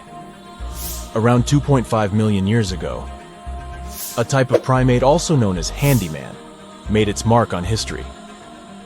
These clever beings had larger brains and knew how to put those neurons to good use. About 1.9 million years ago, a new star emerged, Homo erectus. These creatures not only walked upright, but also had brains that were almost twice the size of the handyman's. They took the world by surprise, becoming the first of our direct ancestors to venture out of the African continent. They even knew how to tame fire. Approximately 700,000 years ago, the world witnessed a culinary revolution. The earliest evidence of cooking appeared. And around 500,000 years ago, our ancestors decided it was time to become a bit more fashionable, donning the first evidence of clothing. Our very own species came to be just 300,000 years ago. Told you we were late to the party. But the world was never the same after the appearance of Homo sapiens, the anatomically modern humans. Alongside our other relatives, we emerged, ready to conquer the world with our innovative minds and complex societies. The exact path of our evolution remains a bit of a mystery. But what we do know for sure is that Neanderthals joined the party around at some point too. As Homo sapiens flourished, so did our capacity for language. Modern speech is believed to have emerged almost hand in hand with our species. We started expressing ourselves, sharing stories, and shaping the world with our words. So, there you have it. It took 13.8 billion years of cosmic history for humans to make their entrance. Think about it. 99.998% of the time since the Big Bang, we weren't even around. Our species, Homo sapiens, is the toddler of the Earth's family, existing for just the tiniest fraction of the universe's timeline. Yet, in this blink of an eye, we've managed to unravel the entire story that led to our existence. The story won't end with us. It's an ongoing saga, still being written with every passing moment. There's a tiny island surrounded by the stunning clear Red Sea and a bustling underwater world. Zabargad, also known as St. John's Island, has no trees and consists mostly of peridotite, which is rich in peridot. And before you Google it, peridotite is a gemstone that has the nickname the Evening Emerald because of its sparkling green hue. Some historians believe Cleopatra herself loved peridots, and that lady could afford any jewels in the world. Geologists believe peridot forms as a result of the spreading of the seafloor. When the Earth's crust decides to part ways, rocks from deep down get pushed up to the surface. That's exactly how our treasure island formed. The African and the Asiatic continental plates bumped into each other, and rocks in the lower crust went above sea level. Peridot also comes from meteorites that have crashed into Earth, but that's really rare. Its color ranges from a brown-green color to yellowish-green to pure green. Yellowish-green is the most common shade you'll see in jewelry. This color is possible thanks to a good amount of iron in the stone. The deposits of this beauty are spread all across the world, from Vietnam to Arizona and Hawaii, Tanzania, South Africa, Sri Lanka, and Norway. And then, of course, there's Zabargad. So, this place is geologically unique as it's an island built of uplifted mantle, and it's also the oldest and longest known source of peridots in the world.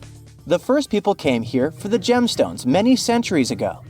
Famous Roman philosopher Pliny the Elder mentioned in his writings that pirates had discovered Zabargad's treasures in the year 500 before the current era. The beautiful green rocks made their way to Queen Bernice of the Roman Empire. They came from the ancient trading port Berenike on the edge of Egypt's eastern desert. When the city fell in the 6th century, all work stopped, and the island with all its treasures stood alone for hundreds of years. In the 19th century, British explorers found the beautiful green island in the Red Sea and figured out it was the one described by Pliny the Elder a long time ago. Turkey did some mining here in the 20th century. Over just 4 years, they managed to collect over $2 million in peridots. They sent the gemstones to France for cutting. The work conditions on the island were nothing like a tropical fairy tale you could imagine. There was no drinking water for workers, so they had to install a gas-powered water condenser. Now, this territory belongs to the Elba National Park System. Most people come here to see the underwater beauties of the reefs, but if you look above the water, you can still see some beautiful sparkling peridots. If Christmas Island in Australia is on your travel list, plan the trip wisely. If you end up there in October or November when the wet season begins, you won't be able to enjoy a walk around. Red crabs cover the whole island like a blanket. And it's not one of those fluffy blankets you want to wrap yourself into. Over 100 million crabs are on a mission to reach the shore alive, marking a crucial phase in their life cycle. For the majority of the year, these red crabs reside in burrows and rock crevices. They have fruits, berries, fallen leaves, and various organic matter to keep them going. But when the dry season is over and the moon is in a specific phase, they know it's time to go. When they reach the coast of the Indian Ocean after several days of migration, they create deep burrows where females will eventually hatch their eggs. Once the burrows are ready, the male crabs return to the rainforests and the females stay at the beach for at least 12 days to keep the family going. The new parents are so smart, they follow the moon to pick the perfect moment with a milder tide to carry their eggs to the water. Once they hatch, the crabs bring their new family members back inland. There, they wait for the rainy season again to keep the circle of life going. To safeguard this magic, authorities close road in areas where crab migration takes place. Japan has a brand new addition to its archipelago. The world's newest landmass literally popped up in November 2023. This unnamed island is just over 300 feet in diameter. It's made of pumice and tuff left by an undersea volcano that kicked off its eruptions in October. The volcanic hustle has quieted down since then, and the waves are eroding chunks of the newly found land. Without lava flows to create a sturdy protective crust over the soft volcanic debris, the future of this freshly formed island is unstable. Similar islands had popped up before but were short-lived and vanished once volcanic activity ceased. An island born in 2021 the same way is still visible today though, so the newborn island might have some life prospects. If not, we're likely to see more territories like this. Japan is super rich in active volcanoes on land, with over 100 in its collection. If you make friends with the Uros people living in the Lake Titicaca area and ask them for their address to send a postcard, they will have a hard time answering. Their ancestors from more than 500 years ago came up with a brilliant invention to protect themselves from the Incas. They built islands from totora roots and reeds that could be moved away from danger deep into the lake. Totora plants help the local community a lot since it's water resistant and is used for all sorts of things, from building boats to roofs and mattresses. The islets are even edible, and the flowers of the plant they're made of are used for tea. So there are around 120 islets still preserved, and over 1,000 people can live on them. From 2 to 6 families share one islet home. Since there's no need to run away from the Incas anymore, they need to make sure the islets stay in one place.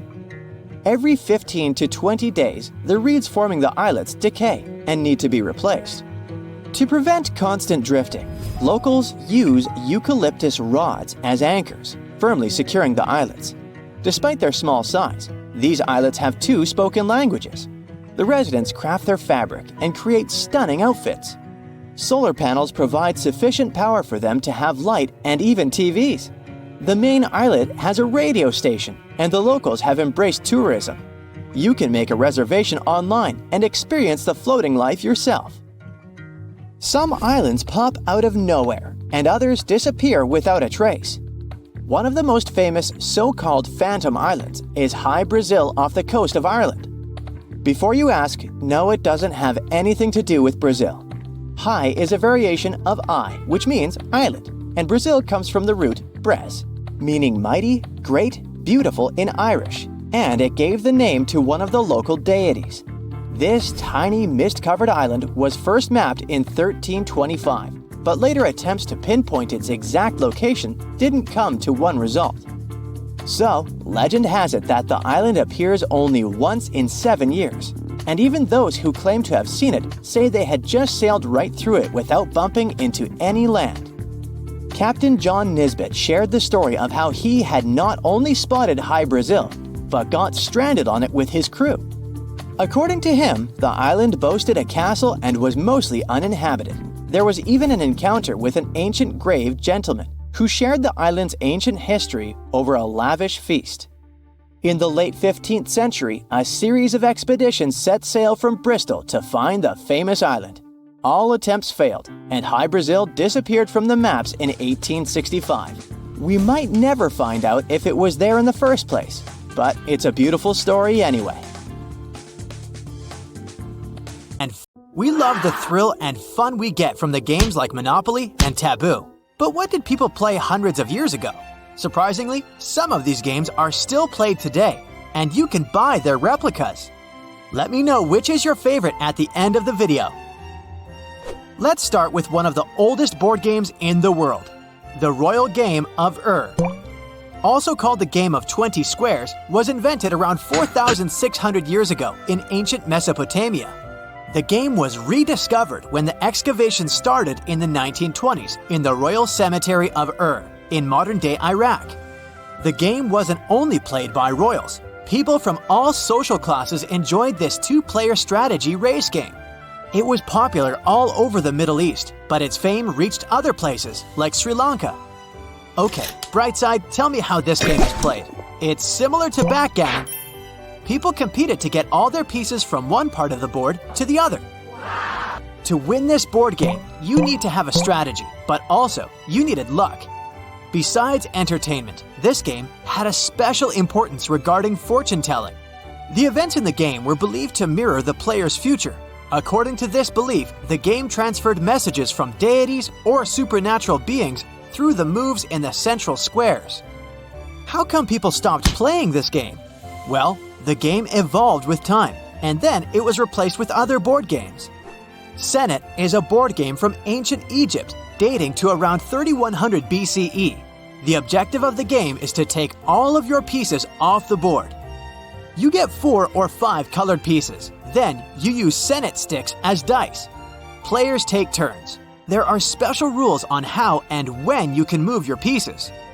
For example, if you throw the sticks and get one face-up stick, you can move one space, but also get an extra turn. Archaeologists discovered Senet boxes in the ancient Egyptians' tombs. The Egyptians believed in an afterlife, and the word Senet means passing. That's why the game was also associated with the journey to the other side. So it was more than a game, sort of a symbol for the struggle to reach eternity. The game was played and admired by Tutankhamun and Queen Nefertari. It's no secret that the ancient Egyptians loved parties. If you'd been invited to a feast held by a person from the upper class, you would have seen musicians, jugglers, and wrestlers waiting to entertain you. You would have probably spotted some people playing Senet too. On the original board, you would have seen squares decorated with hieroglyphs representing additional rules of the game. Some models in our modern-day replicas also have such hieroglyphs. So far, we've looked at 2-player games. Now, let's look at a fun 4-player game. Mahjong originated in the Qing dynasty in China. But the world record for the longest game, which was set in 2012 when the game was played for 33 hours, doesn't belong to the Chinese. But the biggest Mahjong party did happen in China. 2,380 people were playing the game at the same time. In this game, the player's goal is to form melds with tiles to get points. The highest scored player will be the winner. The winner should form a mahjong. The tiles are traditionally decorated with Chinese characters, bamboo branches, and dots. There are more special tiles that have symbols like dragons and flowers on them, and they serve different purposes. The game resembles rummy, a card game. Mahjong became popular in Western countries in the 19th century, and now you can find different versions of the game all around the world and online. Moving on to India. Krita Patram is an ancient card game. Handmade round cards are made out of cloth pieces. The cards are decorated with depictions of Ramayana and Mahabharata, which are India's greatest epics. So much so that they influenced the way of thinking and the belief system in the region. The game was played in the royal courts, but later it's believed to have been played by people from other social classes too. Before the game starts, a player assembles the cards into a deck and shuffles them to randomize the order. Let's return to ancient Egypt, but this time we'll have a look at a game that can be played by up to 6 people. Mehen got its name from a serpentine deity. It was played roughly between 3100 BCE and 2300 BCE. It's a board game in the shape of a coiled snake. The snake's body is divided into small rectangular zones. And yes, it's a snake game, but not similar to the one on old Nokia phones. Egyptologists say that this game is kind of a mystery because the rules and scoring system of Mehen is unknown. What they do know is that the game was played with sphere-shaped tokens. The players started the game from the tail and headed towards the head of the serpent, which was in the middle. The players had to race to get to the center. Additional lion-shaped gaming pieces added a little spice to the competition. The players had to strategically maneuver their pawns to special formations called blockades. There were some opportunities along the way for players to speed up the process through slides and jumps. This game had something in common with Senet, the other Egyptian game we've spoken about. Here too, the players had sticks to throw on the table, but instead of two colors, they had flat and round sides. Ludus Latroncalorum, aka Latrones, is a two-player board game from the Roman Empire. The aim of the game is to test the military prowess of the players. It's played on grids. The precise rules of the game remain a mystery, though many scholars have worked on several reconstructions of Latrones. Among multiple interpretations of the rules, one explanation is widely accepted. It suggests that players moved pieces in all directions, aiming to surround and isolate the opponent's pieces with their own. Captured tokens were then moved away from the board. This game resembles chess or droughts in terms of the rules, but this one is more about military tactics. Luckily, the famous Roman poet Ovid mentioned this game in his poems, and we learned some of the rules thanks to his poems. I guess Ovid was a fan of game nights. I'd love to see what a game night looked like back then. Another strategy game from the Roman Empire is Nine Men's Morris. This long-forgotten board game was rediscovered in 2018 during excavations. It originated in 1400 BCE. In this game, rivals control their armies that consist of 9 men. Each piece represents different qualities on the grid-like playing field. If your opponent cannot form a mill or lose all their pieces but 2, then you become the winner.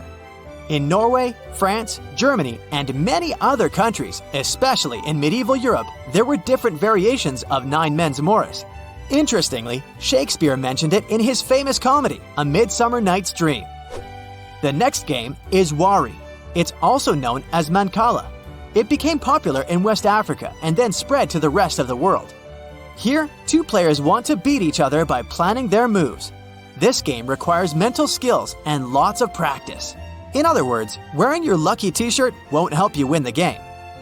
Each player has 6 holes filled with seeds and a bank to collect the seeds.